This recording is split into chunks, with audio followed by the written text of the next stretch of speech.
Where you serving? Here's the Hey, moment. where am I sitting? Yeah. Better Nova. That's Greatness, nice. recognizing Team. greatness. Yeah. Exactly what this.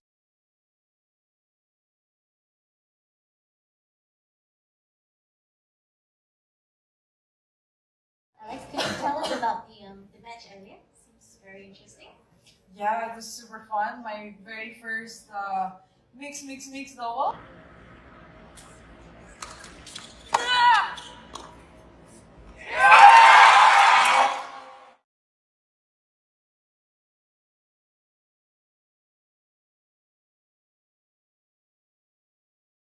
Sold his motorcycle so he could watch her die.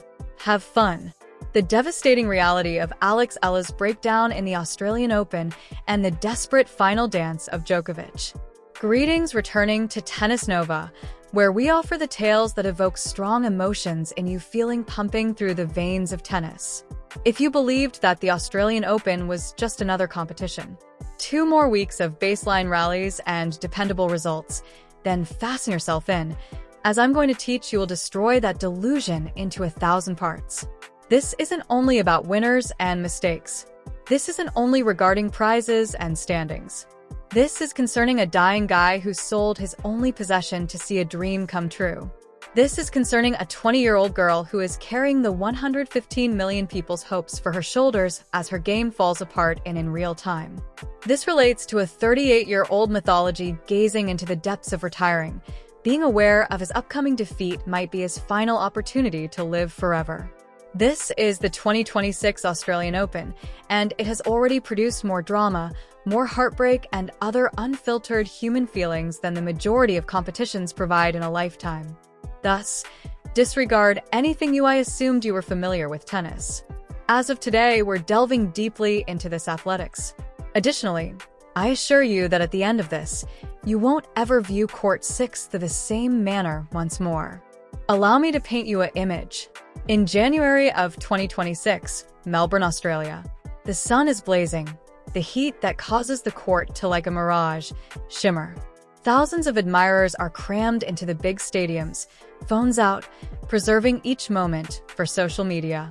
However, on Court 6, one of those external courts that seldom receive coverage on television, something amazing things are happening. Not only in the stands, rather than on the court itself. His Marco is a 63-year-old Manilab resident, born and brought up. A man who devoted his working with his hands his entire life, fixing motorcycles in a tiny shop in city of Kaysan. Marco is not wealthy. He was never taken a trip abroad before this journey. He led a modest life with basic pleasures. Dinners with the family, watching and playing basketball on the weekends, tennis on his outdated TV. However, everything changed a few months ago. The diagnosis arrived like a sledgehammer. Stage 4 metastatic pancreatic cancer. He received a speech from the doctors saying that no one desires to hear. The chronology was measured in weeks, perhaps a few months, if he was fortunate. They suggested palliative care, advised him to remain near to rest, to make peace, and to family.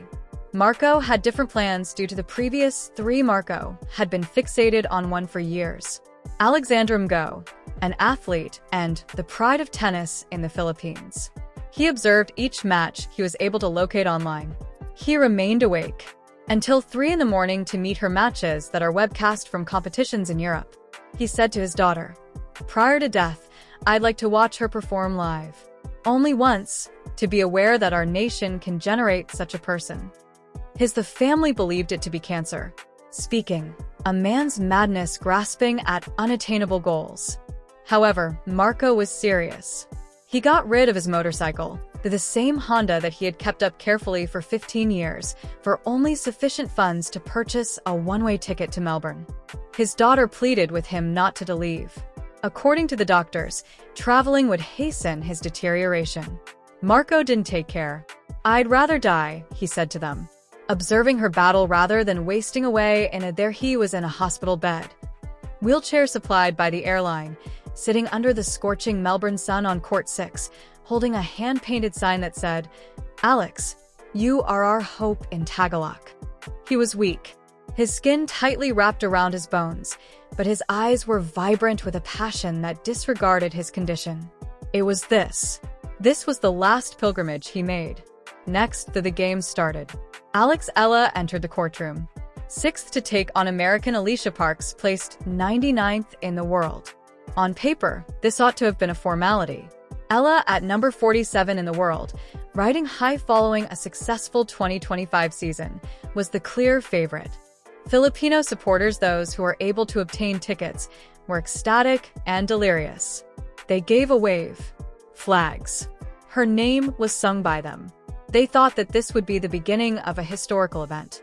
For 30 magnificent, it was minutes, Alex emerged as possessed by a woman. She took Alicia apart. Parks with surgical accuracy, racing from the first set of 6-0 in just 26 minutes. Not only was it a victory, but it was a declaration.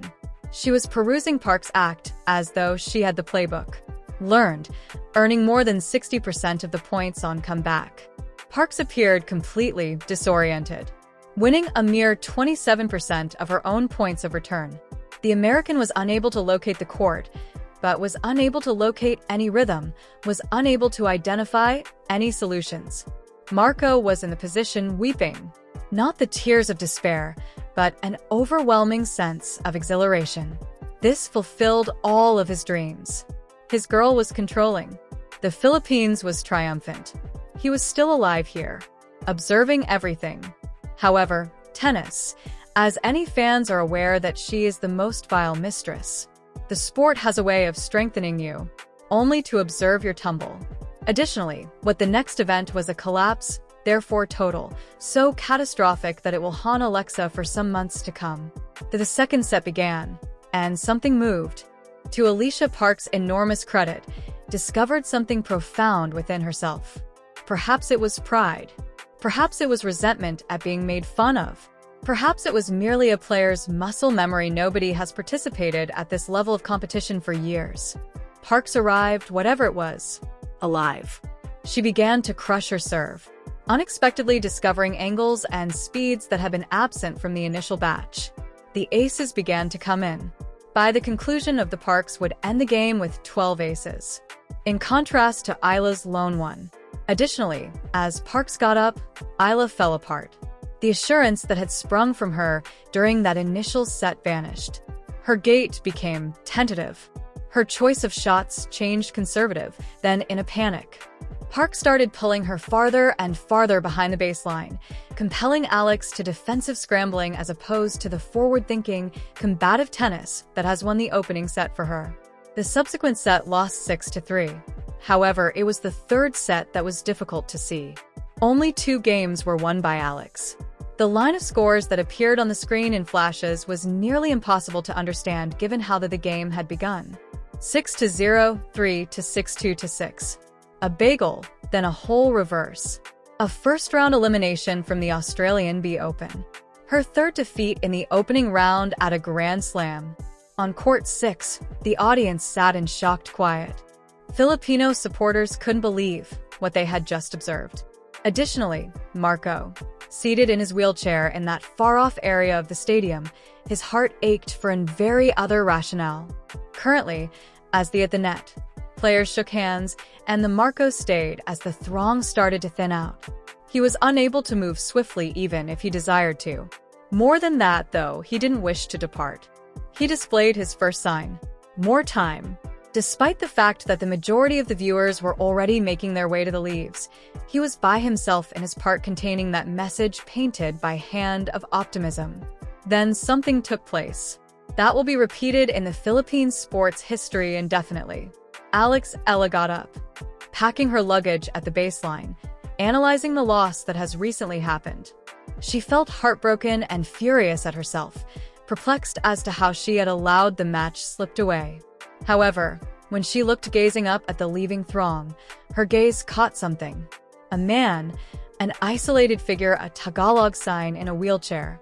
She was unaware of his name. She was unaware. His tail.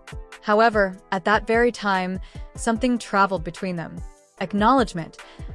A relationship that goes beyond words and situation. In Marco's gaze, Alex saw what every athlete strives for, something greater than themselves comprehends. It wasn't all about her. This was about all those who had faith in her, who survived, who made sacrifices for her through all her successes and failures. People were already being ushered in by security. Out. The court employees were getting ready to tidy up for the following game. However, Alex disregarded procedure. She positioned covering her heart with her hand, and then she rushed across the court rather than walking straight to Marco, through the gates.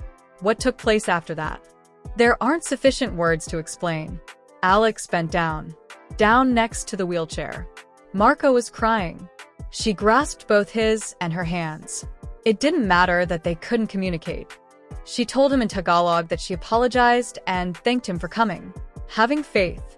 Marco sobbed as he informed her that simply being present and seeing her the battle was worth everything she had. One in ways that are not visible on a scoreboard could quantify. That's how they remained for a few minutes. Security lacked the heart to stop it. The remaining admirers recorded it on their phones, and in a matter of hours, the video going viral in the Philippines and the worldwide tennis community. It was the most tragically lovely moment of the competition. A reminder that athletics at its central theme is human connection. About motivation, about significance that is much more profound than awards. Marco died 2 weeks later back in Manila, with his family all around him. However, reporters were informed by his daughter that those her father's final days were all about was that time. Nor the loss, nor the displeasure with the outcome, but the Alex Yellow ran to him at that precise time. When she spotted him, she gave him the impression that his voyage was significant. Let's chat now about the tennis, because it's as lovely as at that time, Alex Ella had some significant inquiries regarding her game. This defeat wasn't merely unlucky or a poor day. This revealed basic flaws that, if left unchecked, will keep her stuck in the ranks. Between 40 and 60 in the purgatory world. The statistics paint a vivid picture. She certainly won the first set, but after Alicia Parks made adjustments, she began serving with conviction and focusing on the trends of ILA. The Filipino star didn't have a backup plan. The most obvious problem, the serve, and Alex completed the duel between Parks' 12 and 1 ace. Within a match in 3 sets at a Grand Slam that is just unacceptable for a player with top 20 goals. This is the technical actuality. Among the best is Alex Ella. Returners in tennis for women. Her hands are outstanding. Her expectation is world-class. Her capacity to reroute pace is something that may emerge once every generation. However, at the elite level, you can't create a game just on breaking the serve. Free points are necessary. You must be capable of taking the line at 30-30 in a pivotal match and understand that you can create a line that the opponent is unable to contact. Against a person similar to Alicia Parks, who strikes the ball, Ella's serve has significant strength and speed. Turns becoming a target. It sits up. It is lacking the speed, the diversity, and the bite that puts opponents on the defensive roles. When Alex began to falter in the second set, during which Park began to Ella didn't have a weapon to halt the bleeding. She was unable to hold serve at ease. She was unable to purchase herself its time to gather again. At that point, the mental component begins to emerge. Tennis is similar to a psychological struggle as much as a physical one.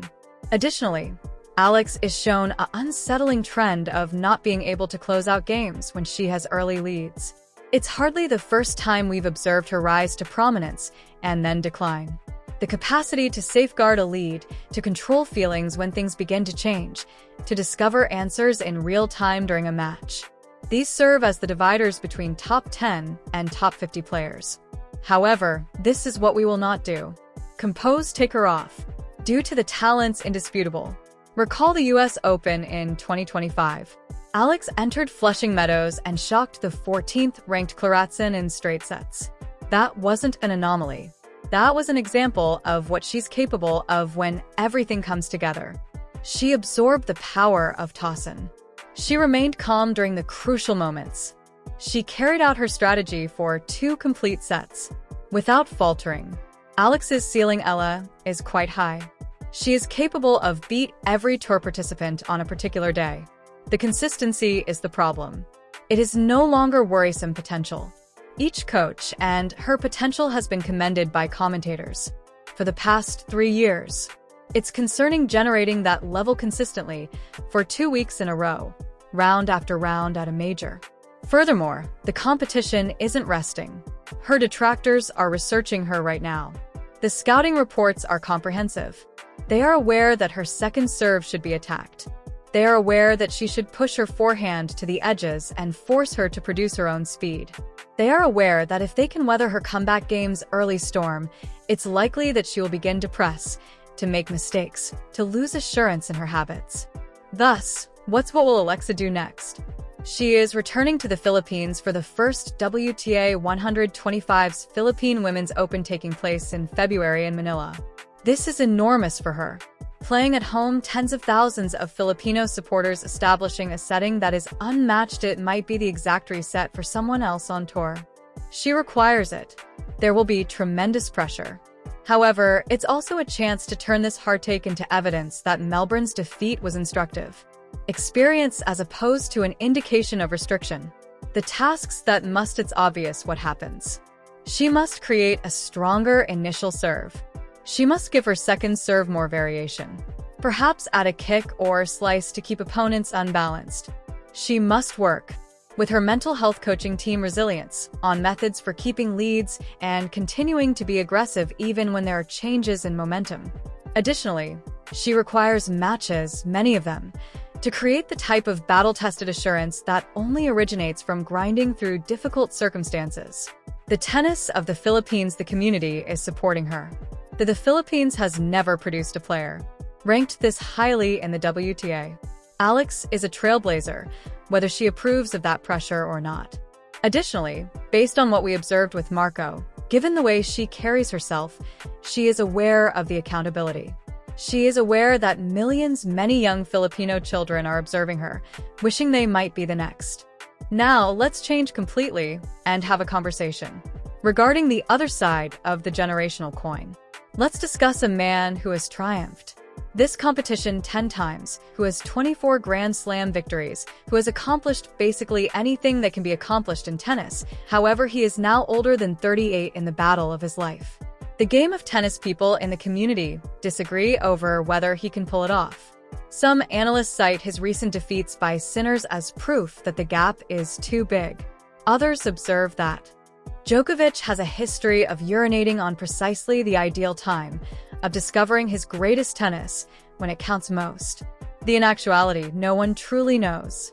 That's why this competition is so captivating.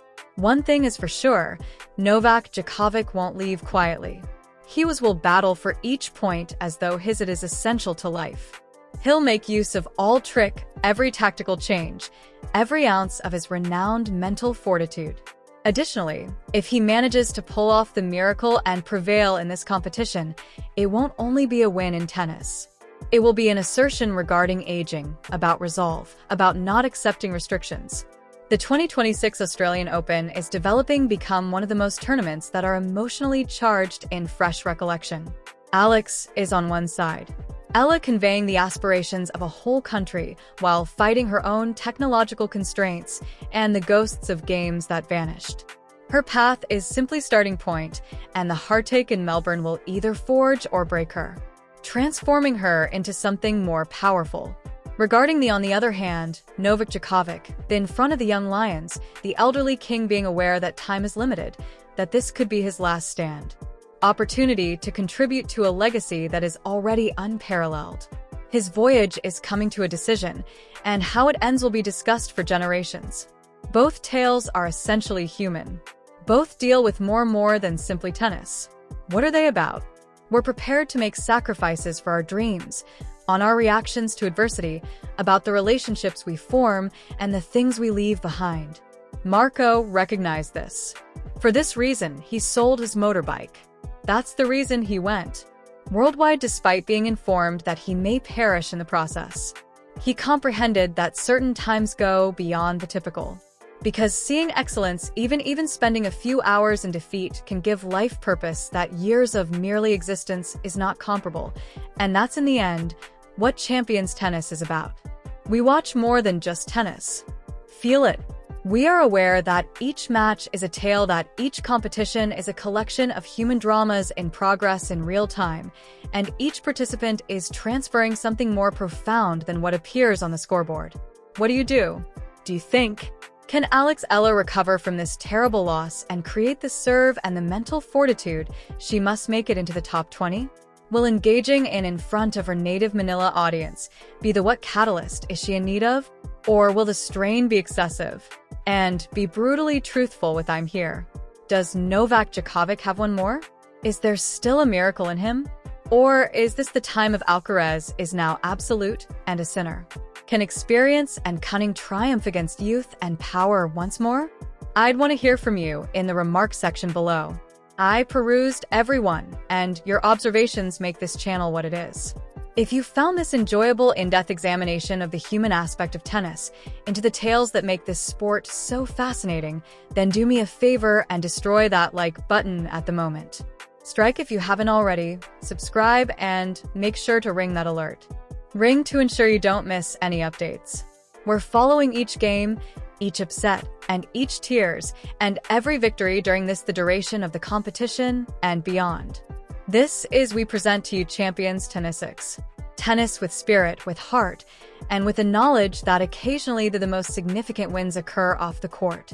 I'll see you in the following one, where we will keep adhering to these amazing tales as they develop. Until so, keep pursuing your goals, whatever they might be.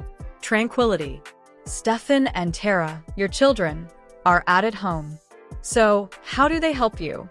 At home? Do they receive authorization to awaken? Awake in the middle of the night? No. No, not at all.